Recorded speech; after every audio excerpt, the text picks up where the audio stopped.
Olá, meus irmãos. Nós estamos iniciando agora, mais uma escola bíblica dominical e desta vez nós estaremos gravando e esta aula será postada no YouTube, Nós estaremos dando continuidade à lição da nossa revista.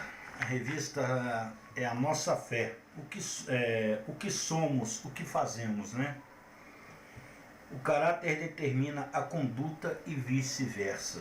Essa revista ela trata bastante sobre o caráter cristão, sobre a ética cristã. E nós estamos no segundo capítulo e nós vamos fazer uma recapitulação, Vamos relembrar as matérias anteriores e gravar finalmente a última parte da lição número 2. Bom, o autor desta revista ele começa trazendo para nós um texto bíblico, um texto-chave para esta lição, que está lá em Colossenses capítulo 3, versículos 12 ao 17, onde nos diz o seguinte. Colossenses 3, de 12 a 17, diz assim: Revesti-vos, pois, como eleitos de Deus, santos e amados, de ternos afetos, de misericórdia, de bondade, de humildade, de mansidão, de longanimidade. Revesti-vos, pois, como eleitos de Deus, santos e amados, de ternos afetos, de misericórdia, de bondade, de humildade, de mansidão, de longanimidade. Suportai-vos uns aos outros, perdoai-vos mutuamente, caso alguém tenha motivo de queixa contra outrem. Assim como o Senhor vos perdoou, assim também perdoai vós. Acima de tudo isto, porém, esteja o amor, que é o vínculo da perfeição. Seja a paz de Cristo árbitro em vosso coração, a qual também foste chamados em um só corpo e sedes agradecidos. Habite ricamente em vós a palavra de Cristo. Instruí-vos e aconselhai-vos mutuamente em toda sabedoria, louvando a Deus com salmos, hinos e cânticos espirituais, com gratidão em vosso coração. E tudo que fizerdes, seja em palavra, seja em ação, fazei-o em nome do Senhor Jesus, dando por ele graças a Deus Pai. Esse é o nosso texto-chave desta lição. E essa lição, como dissemos anteriormente, ela vai tratar bastante sobre a ética cristã, o que o autor chama aqui de éfos. Então ele começa aqui na introdução que nós temos que viver para a glória de Deus. E em determinado momento aqui na introdução ele cita o Catecismo Maior de Westminster, onde ele afirma, o Catecismo afirma em sua primeira pergunta, qual é o fim supremo e principal do homem? Para que nós somos criados, Qual a nossa finalidade? Por que estamos aqui? E a resposta que o Catecismo nos dá é a seguinte: o fim supremo e principal do homem é glorificar a Deus e alegrar-se nele para sempre. Isso está em Romanos capítulo 11, 36, 1 Coríntios capítulo 10, versículo 31, Salmos número 73, versículos 24 ao 26, e Evangelho de João, capítulo 17, do versículo 22 ao 24. Então nós estamos vendo aqui que o porquê nós somos criados para glorificar a Deus. Mas é preciso entendermos que o homem natural não consegue por si só glorificar a Deus devido à queda. A queda de Adão quebrou a nossa comunhão com Deus. A nossa imagem e semelhança de Deus, ela está arranhada, ela está manchada, ela está maculada realmente. Então o que acontece aqui?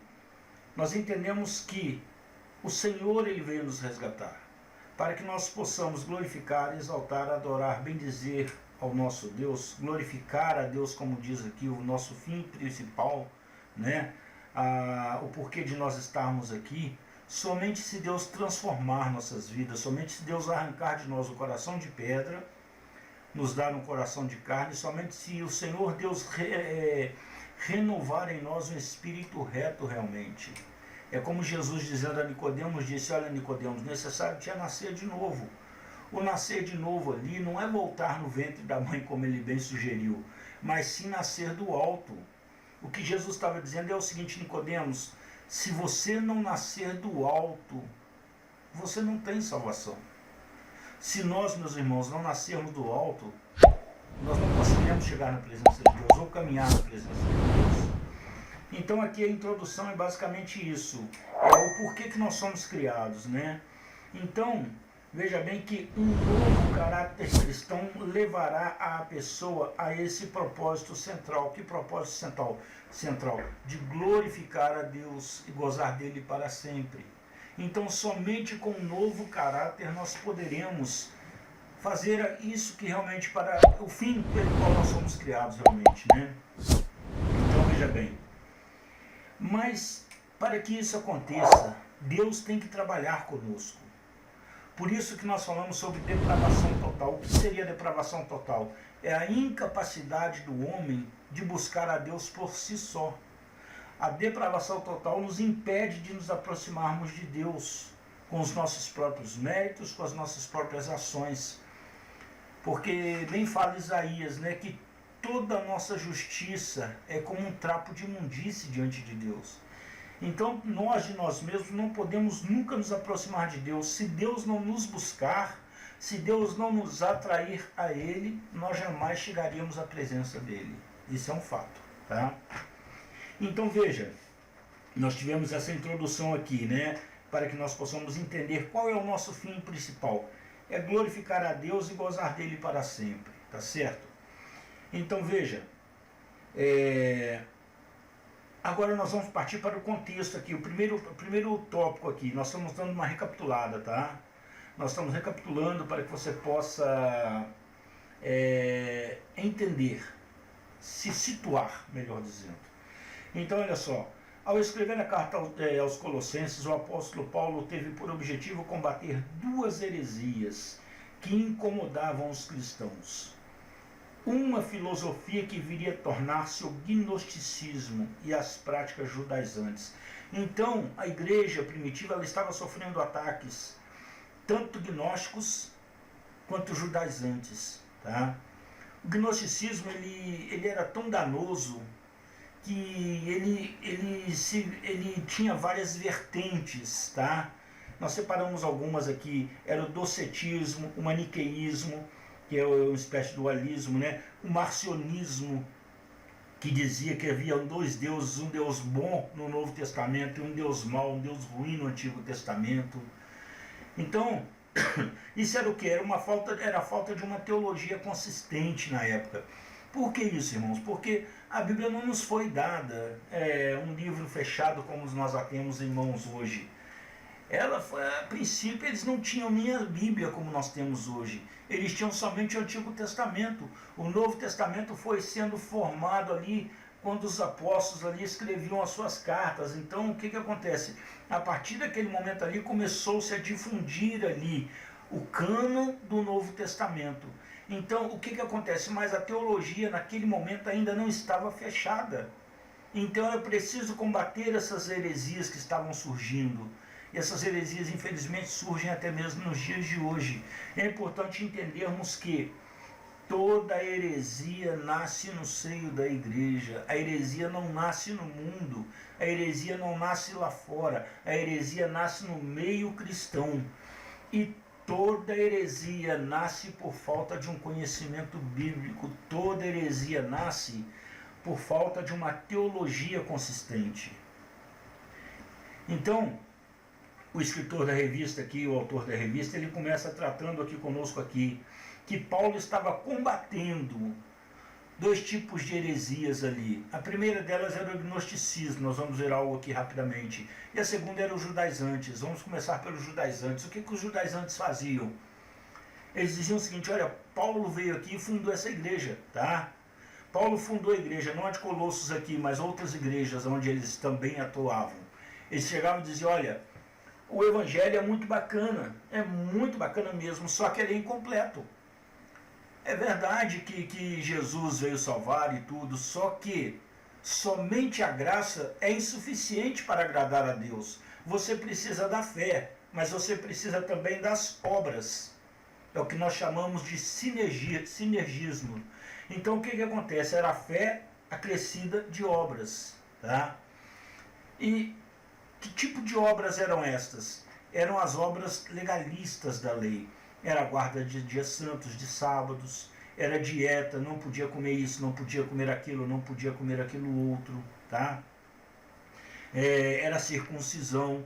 Então eles diziam o seguinte: olha, você pode ser cristão, mas vocês precisam circuncidar, vocês precisam guardar os sábados e vocês não podem comer determinados alimentos.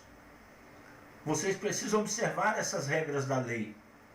Essa era a prática judaizante. Paulo veio combatendo completamente isso. Tá ok? E o outro problema era o gnosticismo, como dissemos anteriormente. Uma das partes do gnosticismo dizia o seguinte: era impossível Jesus ser Deus e homem ao mesmo tempo. Que ele era um homem comum, mas em determinados momentos de sua vida, ele manifestava alguma coisa de Deus. Então, naquele momento, ele deixava de ser homem e passava a ser Deus. Deus possuía ele, digamos assim. Então, veja bem que era uma coisa terrível, tá? E hoje, graças a Deus, nós sabemos que Jesus ele era tanto homem quanto Deus, mas 50% homem, 50% Deus, não de forma alguma. Ele era 100% homem e 100% Deus. Não havia como dividir, separar o Jesus humano do Jesus divino. As duas naturezas, elas coabitavam conjuntamente ali, elas se fundiam na pessoa de Cristo. Não há como separar, não havia como separar o Jesus divino do Jesus humano. Então, este primeiro ponto aqui da revista, ele fala exatamente isso do combate, né, dessas heresias ali. E ela fala o seguinte, que somente o homem que nasce de novo, que tem um caráter cristão, que tem uma nova ética, que tem um novo éfos, essa pessoa consegue entender as coisas de Deus. É o homem espiritual que Paulo fala, né? É o homem natural que não consegue compreender as coisas de Deus, e o homem espiritual que discerne as coisas de Deus, e de ninguém ele é discernido. Então aqui nós temos o primeiro ponto da revista. Então Paulo combate essas heresias ensinando que Cristo é Senhor, Ele é Deus homem. Somente Ele pode salvar os pecadores da perdição e moldá-los conforme a vontade de Deus. Então Paulo vem ensinando isso aqui. Já no segundo ponto da revista, aí aqui fala assim, olha, o que podemos aprender? Deus é glorificado em nossos relacionamentos. Nós glorificamos a Deus com as nossas vidas, com o nosso modo de agir, com o nosso modo de ser. Tá ok? O apóstolo Paulo relaciona várias virtudes daqueles que são novas criaturas, daqueles a quem ele denomina eleitos de Deus, santos e amados. Isso está lá em Colossenses capítulo 3, versículo 12, onde ele diz aqui, olha, revesti-vos, pois, aqui em Colossenses 3,2 diz assim, olha, revesti-vos, pois, como eleitos de Deus, santos e amados, de termos afetos de misericórdia, de bondade, de humildade, de mansidão, longanimidade. Versículo 13 ainda, né? Suportando-os uns aos outros, perdoai-vos mutuamente. Então veja que nós precisamos entender isso, tá? Nós, como cristãos que somos, precisamos nos revestir de Deus. Veja que Paulo ele trata de uma tríade aqui. Ele fala o seguinte, versículo 8 ele fala assim, agora, porém, despojai-vos igualmente de tudo isto, ira, indignação, maldade, maledicência, linguagem obscena do vosso falar. Então veja que aí depois ele fala no versículo 10, e revesti-vos do novo homem, tá? Então veja que Paulo ele fala o seguinte, você precisa se despojar, primeiramente da velha natureza, despojar no sentido de desvestir, tirar uma roupa, né? Se despir, se desvestir, digamos assim, se despojar. Ele fala, olha, você precisa se despojar do velho homem, você precisa tirar de cima de si o velho homem. Depois você precisa renovar-se espiritualmente, tá? E como é que nós nos renovamos? Com cânticos, com orações, cânticos espirituais, salmodiando ao Senhor, como nós vimos aqui. E finalmente ele fala, olha, depois que você se despiu do velho homem, depois que você se revestiu espiritualmente, agora você vai o quê? Se revestir, tá? Então veja que é um processo. O novo nascimento é um processo, tá? Nós precisamos entender isso. O que acontece? Nós passamos por esse processo, nós precisamos ter esse novo nascimento em nossas vidas. Nós precisamos, como diz a palavra, resistir ao diabo e nos sujeitarmos a Deus. Tá ok? Então veja, o que podemos aprender? Que Deus então é glorificado em nossos relacionamentos.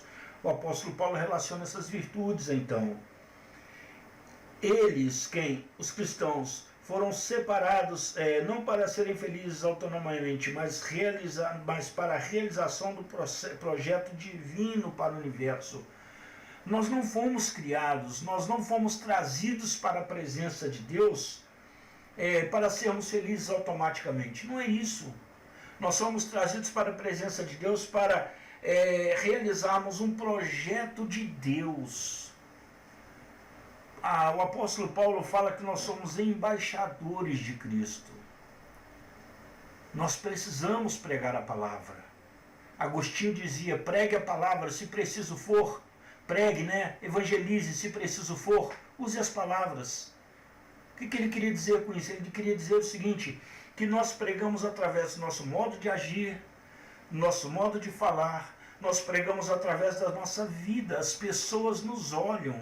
Nós somos, eu e você, a Bíblia do ímpio, digamos assim. Eles não têm o conhecimento bíblico, mas através das nossas vidas, eles conseguem saber que tipo de Deus nós servimos, que tipo de Deus nós cremos, em quanto anda a nossa conversão na presença do Senhor. Como? Olhando as nossas vidas. Então veja, os cristãos, portanto, devem manifestar os seus relacionamentos, devem manifestar através de seus relacionamentos esse amor glorioso distinto do Pai, né?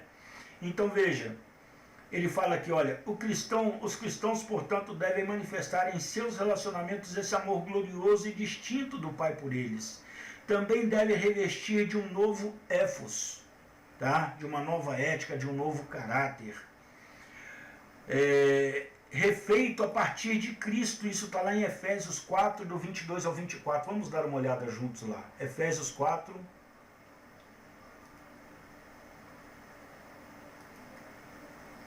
do 22 ao 24, Efésios 4, do versículo 22 ao 24, diz assim, olha, no sentido em que tanto ao trato passado, vos despojais do velho homem, que se corrompe segundo as concupiscências do engano, e vos renoveis no espírito do vosso entendimento, e vos revistais do novo homem, criado segundo Deus, em justiça, retidão, procedentes da verdade. É isso que Deus espera de nós, que nós possamos nos revestir de um novo homem. Mas que novo homem é esse? É o criado segundo Deus, em justiça e retidão. Mas essa justiça e retidão procede de onde? Procede da verdade, que é Cristo. Então veja o que Deus está falando aqui. Hoje nós somos novas criaturas, nós somos pessoas diferentes. Por quê? Porque nós revestimos de um novo homem. Nós revestimos de quê? Em justiça e retidão procedentes da verdade, procedentes do próprio Deus. Então o nosso modo de agir tem que ser condizente com a palavra de Deus. O nosso modo de agir precisa ser de acordo com a vontade de Deus, de acordo com as escrituras sagradas realmente. Tá? Então Paulo fala exatamente isso aqui. Paulo repete em Colossenses a mesma ideia de Efésios. Ele detalha a lista de virtudes e como elas devem ser manifestadas. Algumas delas nós estudaremos nas lições seguintes, né? Bondade, humildade, mansidão, longanimidade, amor, paz. Isso tudo nós estaremos vendo para frente. Então, dando seguimento aqui ao segundo ponto aqui. É impossível que alguém glorifique a Deus tendo ou ouvido apenas os versículos da liturgia de domingo. Uma coisa que o autor da revista chama a atenção aqui, é impossível que alguém glorifique a Deus lendo ou ouvindo apenas os versículos da liturgia. Os versículos foram proclamados no culto, né, de domingo. O que ele está dizendo aqui? Meu irmão, se eu almoçar na minha vida, se durante a semana inteira eu só almoçar no domingo na hora do almoço, digamos assim, o resto da semana eu não me alimentar de nada, eu vou ficar fraco. Não é assim? Minha mãe costumava dizer que saco vazio não para em pé. Espiritualmente nós podemos dizer a mesma coisa.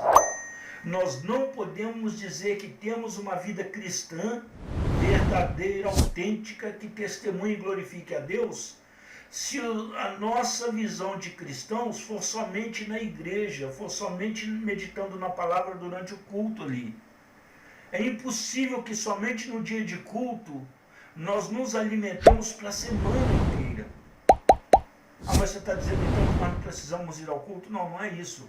Nós temos que ir ao culto, mas o nosso culto também é em casa. Nós somos cristãos em casa também. E em casa também nós precisamos nos alimentar da palavra de Deus, da Escritura Sagrada. Tá ok? Então, quando nós fazemos isso, está sendo criado em nós o quê? Um novo homem, segundo Deus, mas criado em justiça, em retidão, procedente de onde? Procedentes da verdade, procedentes da palavra, que tanto nos inspira, que tanto trabalha conosco. E o nosso novo éfos, a nossa nova ética, o nosso novo caráter é moldado através da leitura cotidiana das Escrituras. Meu irmão, se eu não leio, eu não estou me alimentando. Eu gosto de algumas frases. Eu ouvi uma frase de uma pessoa uma vez, se não me falha a memória, foi da Adriane Galisteu. Ela falou: olha, você é o que você lê. Você é o que você lê. Meu irmão, se você não lê a Bíblia, você não pode ser considerado um cristão. Se você não medita nas Escrituras Sagradas, não há como nascer de novo ou manter-se como um homem ou uma mulher de Deus. É isso que o autor da revista está dizendo aqui, e claramente é o que a palavra também nos ensina. O próprio Senhor Jesus, na tentação do deserto, o diabo virou para ele e falou o quê? Ó, você está com fome? Transforma essas pedras em pães. Qual foi a resposta de Cristo para ele? Nem só de pão viverá o homem, mas de toda a palavra que procede da boca de Deus. E nós temos esta palavra escrita.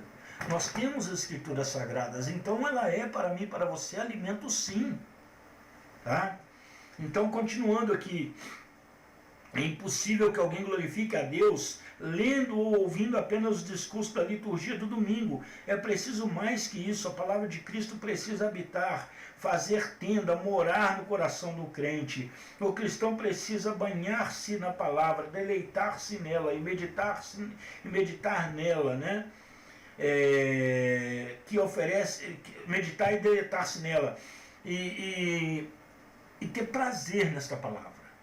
Ter prazer na palavra de Deus realmente, né? E meditar em cada detalhe que ela nos oferece. Nós precisamos disso. João capítulo 15, do versículo 1 ao 3 diz assim, Evangelho de João 15,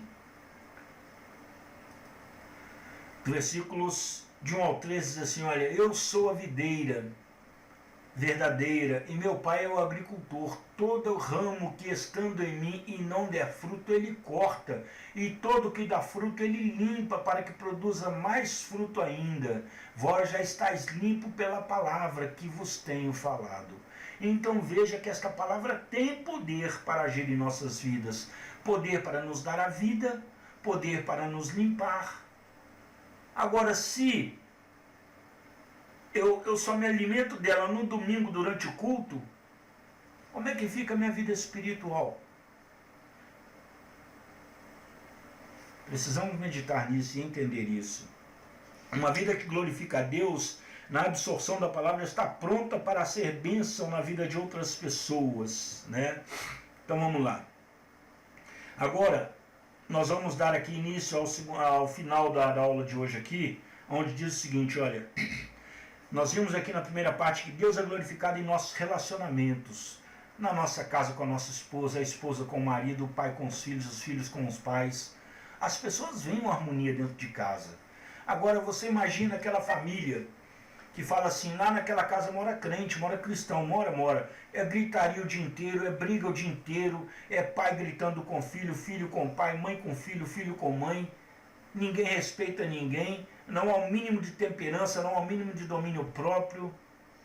Como é que nós vamos falar que esse pessoal é cristão? Então, nosso testemunho conta muito, sim. Então, aqui, Deus é glorificado em nossos relacionamentos, sejam eles familiares ou no nosso local de trabalho. Tá ok? Então veja, letra B da revista, Deus é glorificado em nossas palavras e ações. Deus é glorificado em nossas palavras e ações. De outra forma de glorificar a Deus é fazer tudo em nome do Senhor Jesus. Isso significa que cada passo nosso deve ser pensado a partir da pergunta: o que Jesus faria em meu lugar? Desculpem. Jesus dizia, né? O que nós podemos fazer uma pergunta? Em meu lugar, nessa situação aqui agora, como Jesus agiria? Como é que Cristo faria? Como é que Jesus faria aqui nesse momento? Então precisamos disso, né? Não é tão simples, obviamente, não dá para imaginar em cada segundo que você vá parar para pensar o que Jesus faria se estivesse naquela situação específica. Nesse momento, por exemplo, eu recebi uma ligação do banco, o cara comentando aqui, o escritor da revista, fazendo uma analogia, ele fala, olha, nesse momento aqui, por exemplo, eu recebi uma ligação do banco, né? Me oferecendo taxas menores de crédito para que eu migre para a minha conta para ele. Aí ele faz assim, olha, será que eu vou pensar aqui agora, será que Jesus preferiu o banco A ou o banco B? Ora, não é o tipo de coisa que você vai questionar, né? Isso é automático. Se te oferece uma boa vantagem, óbvio que você vai aceitar. Sendo lícito, não estando contrariando a palavra de Deus, não há problema algum. Tá ok? Então veja que ele está explicando aqui que nós devemos sim perguntar, em meu lugar, o que Jesus faria? Mas nós também devemos ter coerência, né? Tem coisas que é responsabilidade nossa realmente, né?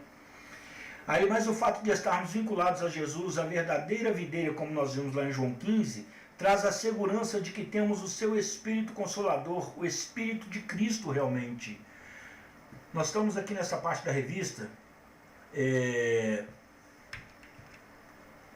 deixe só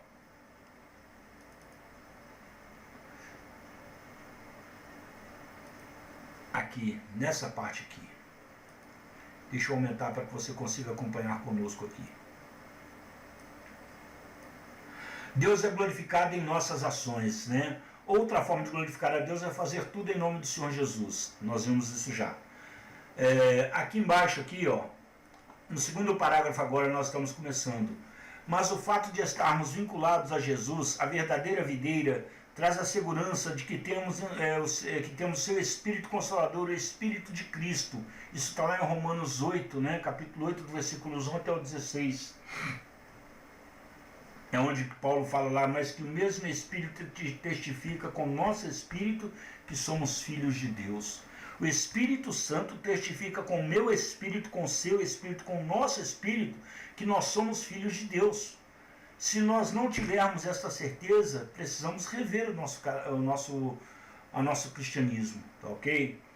O nosso caráter cristão. Então veja, o Espírito Santo nos dirige em todos os momentos, mesmo naqueles em que não percebemos com tanta clareza ou que parecem não ter nada a ver com a nossa espiritualidade, como a escolha de um banco, por exemplo. Mas o fato é que aqueles que estão em Cristo, e somente esses gozam de um estado de graça, de comunhão íntima com Ele. Com Ele quem? Com o Senhor. Invisível, mas real. E que lhes dá certeza plena de fé. E a sua companhia real é constante para cada decisão. Ou seja, Deus está sempre conosco, o mesmo Espírito testifica com o nosso Espírito que somos filhos de Deus. O Espírito de Deus habita em nós. Nós não estamos sozinhos, é como Jesus falou aos discípulos, né? Olha, eu vou para o Pai preparar-vos lugar. Mas o que? Eu não vos deixarei órfãos, eu rogarei ao Pai e Ele vos dará outro Consolador. Quem? O Espírito Santo da verdade, tá? Então nós temos o Espírito Santo, Ele habita conosco realmente. O que nós precisamos é aprender a ser mais sensíveis à voz do Espírito. O que nós precisamos é aprender a ouvir mais ao Senhor. É como o Tiago fala, né, que para sermos tardios no falar e prontos para ouvir. Isso se refere também ao próprio Deus. Tá ok? Nós precisamos aprender a escutar a voz do Senhor. E principalmente meditando nas Escrituras Sagradas. Então continuemos. Mesmo dúvidas diárias, o Espírito nos auxilia sobre o que fazer. Quando vos levarem à sinagoga e perante os governadores e as autoridades, não vos preocupeis quanto ao modo que vos respondereis, nem quanto às coisas que tiverdes que falar, porque o Espírito Santo vos ensinará naquela mesma hora as coisas que deveis dizer. Isso está lá em Lucas capítulo 12, do versículos 11 ao 12. Tá? Deixe subir aqui um pouco para você acompanhar conosco. Que texto maravilhoso, né? Temos o espírito do discernimento, da clareza, para escolhermos o que é melhor em cada situação.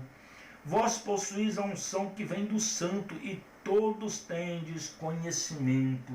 Isso está na primeira carta de João, capítulo 2, versículo 20. Ele fala que todos nós quem? Que temos o Espírito Santo. Nós temos o conhecimento das coisas de Deus, conhecimento de Deus. Nós não estamos abandonados, nós não estamos deixados aqui, tá? Então, começando ali em cima agora, portanto, o cristão glorifica a Deus em suas ações, palavras, quando a submete ao governo soberano de Cristo, tá? Então, continuando. Quando escolhe fazer e dizer somente aquilo que Jesus faria em cada situação. Se você come um churrasco ou bebe um suco de laranja, deve fazê-lo para a glória de Deus. É como Paulo fala aqui em 1 Coríntios 10, 31. Quer comais, quer bebais, quer façais qualquer outra coisa, façais tudo para a glória de Deus. Tudo que fizermos, meus irmãos, precisa ser para a glória de Deus, precisa ser para glorificar a Deus. Porque somente assim nós podemos dizer que nós nascemos de novo, que nós temos um novo éfos, que nós temos um novo caráter realmente, tá? Então veja, aliás, parênteses são necessários aqui. Lembre-se que dar graças a Deus nas refeições, né? Faça isso com a sua família, ensine os seus filhos a agradecer ao Senhor pela bênção do alimento diário. O pão nosso de cada dia dá-nos hoje, está lá em Mateus 6,11, diz o Senhor, né? Ser grato a Deus pelo que comemos é uma belíssima demonstração de que o estamos glorificando e sendo satisfeitos nele. Devemos dar graças a Deus em tudo. O apóstolo Paulo, por isso que eu gosto tanto dessa palavra, ela é tão viva, ela é tão presente na nossa vida, ela tem, vamos dizer, receitas para tudo. Paulo fala em tudo dar graças. Em tudo o quê? No alimento, no banho, no deitar, no levantar, no trabalho, na provisão do dia a dia. Olha, talvez você pense o seguinte: olha, mas eu não tenho talvez aquela fartura muito grande, mas eu posso te garantir que nada tem te faltado. Deus tem suprido todas as suas necessidades todos os dias da sua vida. Deus é tão maravilhoso que Ele se preocupa conosco, Ele cuida de nós. Então é isso que ele está dizendo aqui, ser grato a Deus pelo que comemos é uma belíssima demonstração. Ele fala que é importante abrir um parênteses aqui, não somente pelo que comemos, mas sermos gratos a Deus por tudo realmente, em tudo dai graças. Orai em todo tempo. Quer comais, quer bebais, quer façais qualquer outra coisa, façais tudo para a glória de Deus. Veja quanta coisa gostosa. A gente consegue ser cheio do Espírito Santo meditando na palavra. Nós conseguimos sentir o Espírito em nossas vidas, nós conseguimos sentir a presença de Deus conosco, ainda que sejamos pecadores, ainda que sejamos falhos, nós podemos sentir a presença de Deus em nós. Deus é real, Deus é vivo em nossas vidas. O Espírito Santo habita em nós. E Ele se alegra quando nós meditamos na palavra dEle, na palavra de Deus. E quando nós meditamos nessa palavra dia e noite, nós temos prazer nesta palavra, Ele tem interesse em nos abrir o entendimento. Por isso que João, na sua primeira carta, ele fala que nós conhecemos tudo. Sim, por quê? Porque o Espírito Santo abre nosso entendimento. Ele nos ilumina para que possamos entender a palavra. Então, continuando aqui. E quantas vezes deixa eu pôr para você aqui em cima, né? E quantas vezes em que falamos e fazemos coisas que Cristo não diria ou faria, né? Ou seja, Nós erramos, somos falhos. Deus nos ama apesar de nós, né? Então veja bem, e quanto às vezes em que falamos e fazemos coisas que Cristo não diria ou faria, nós já fizemos, né? Infelizmente, já fizemos e fazemos muito. Infelizmente. Nesse caso, se somos de fato cristãos, o Espírito de Cristo nos fará ver nossa falta de coerência com o propósito para o qual fomos criados e nos orientará rumo ao arrependimento por meio da palavra de Cristo compartilhada e nutrida em nossos corações e nos levará à perfeita varonilidade, moldada à imagem do Filho. O que ele está dizendo aqui? Quando nós erramos, quando nós falhamos, quando nós pecamos, né? Quando nós ferimos a santidade de Deus com as nossas transgressões, o Espírito Santo que habita em nós constrange o nosso coração. Na mesma hora nós sentimos que erramos. E veja bem que aqui ele associa, o autor da revista associa muito bem aqui esse arrependimento que o Espírito constrange o nosso coração, associado à palavra de Deus, porque sem o conhecimento da palavra não tem como o Espírito Santo trabalhar em nosso coração. Ou melhor, vamos melhorar isso aqui, não é que não tenha como, mas se eu não tiver o alimento da palavra, eu vou continuar errando e errando e errando, e o Espírito Santo vai continuar tratando e tratando e tratando, porque a falta de conhecimento, meu irmão, leva à morte. Deus ele fala lá em Oséias, né, o povo morre por falta de conhecimento, né? E ele fala, olha, qual a receita então? Sigamos e prossigamos em conhecer ao Senhor. Então veja aqui que nós precisamos disso. Vamos lá em Efésios capítulo 4, versículo 13, Efésios 4:13. Efésios 4:13 diz assim, você sabe de cabeça? Sabe de cor?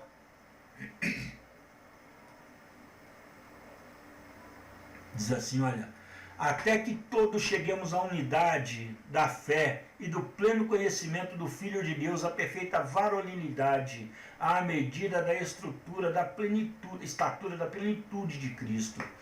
Nós podemos chegar, mas através do conhecimento da palavra, sendo sensíveis ao Espírito Santo, procurando ouvir o Senhor, tá? Então nós vamos agora para a conclusão aqui. Deus deve ser glorificado em nosso relacionamento. Deixa eu voltar para a revista aqui para que você acompanhe conosco. Deus deve ser glorificado em nossos relacionamentos, tá? Palavras e ações. Portanto, seja o que for que você esteja fazendo e pensando, isso deve glorificar a Deus. Vamos dar uma paradinha aqui. Deus deve ser glorificado em nossos relacionamentos conjugais, familiares, trabalhistas, de namorado para namorada. Deus deve ser glorificado em nossos relacionamentos. Meu relacionamento com a minha esposa, o da minha esposa para comigo, meu para com os meus filhos, dos meus filhos para comigo, para os meus colegas de trabalho, do namorado para a namorada, da namorada para o namorado. Tudo deve ser para glorificar a Deus. Às vezes é difícil, né? Por causa da nossa natureza humana, por causa da nossa natureza adâmica, pecadora. Mas não é impossível. Se nós formos sensíveis ao Espírito Santo, se nós meditarmos na palavra de Deus, o que a palavra nos ensina? Tudo é possível que crê, né? Sem distorcer. Vamos lá. Uma vida de propósito, vamos lá. Se suas palavras e ações não estão glorificando a Deus, veja bem que aqui tem um não. Se suas palavras e ações não, coloca um não bem maiúsculo aí, não estão glorificando a Deus, você precisa repensar o seu propósito último. E a razão de sua vida. Lembra como é que nós começamos lá? Qual o fim principal do homem? é glorificar a Deus e gozar dele para sempre? Se o que nós estamos fazendo não está glorificando a Deus, precisamos repensar o nosso propósito, rever o nosso cristianismo, fazer uma autoanálise, como Paulo fala lá na primeira carta aos Coríntios, né? Onde ele fala lá que examine-se o homem a si mesmo. Ali ele está falando da ceia, mas nós podemos trazer isso para o nosso dia a dia. Examine-se o homem a si mesmo. Precisamos fazer uma autoanálise nossa dia após dia. Tá? Então veja bem, uma vida sem o propósito de glorificar a Deus está vazia de sentido e resultará em sofrimento. Por quê? Por que resultará em sofrimento? Porque nós somos criados para glorificar a Deus. Você não foi criado para viver uma vida feliz do seu próprio jeito. Você não pode buscar a felicidade a qualquer custo. Nós somos criados para glorificar a Deus. Se nós somos homens e mulheres de Deus, nós somos criados exatamente para isso. Para quê? Para glorificarmos ao Senhor. Tá? Se a nossa vida não está se nós não estamos glorificando a Deus com o nosso modo de agir, alguma coisa está errada. Partindo para a aplicação. Pense de que modo você pode glorificar mais a Deus por meio da sua vida. Vamos pensar como é que nós, com a nossa vida, podemos glorificar mais ainda a Deus. Como é que através das nossas vidas as pessoas possam olhar para mim, para você e falar assim, olha lá, aquele lá é um servo de Deus. Como é que com as nossas vidas nós podemos glorificar ainda mais a Deus? Quais áreas das nossas vidas precisam de mais atenção? Para encontrar propósito e destiná-los para a glória de Deus. Seu emprego atual glorifica a Deus. Seu emprego atual glorifica a Deus. A forma como você trabalha glorifica a Deus. Aí alguém pode falar assim, não, mas todo trabalho é digno. Bom, vamos usar algo bem... um contraste muito forte aqui para você entender. Um traficante, para ele aquilo ali é o trabalho dele. Para ele, não estou dizendo que seja. Será que é um trabalho digno? Vários outros trabalhos aí. Outras coisas.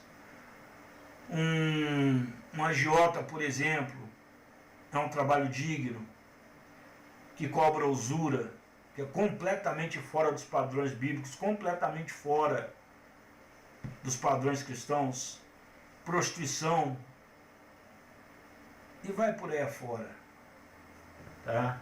Nós poderíamos ficar relatando vários tipos de trabalhos aqui, entre aspas, que não glorificam a Deus. Tá ok? Então, será que o nosso trabalho, será que o nosso emprego atual glorifica a Deus? O nosso casamento, ele glorifica a Deus?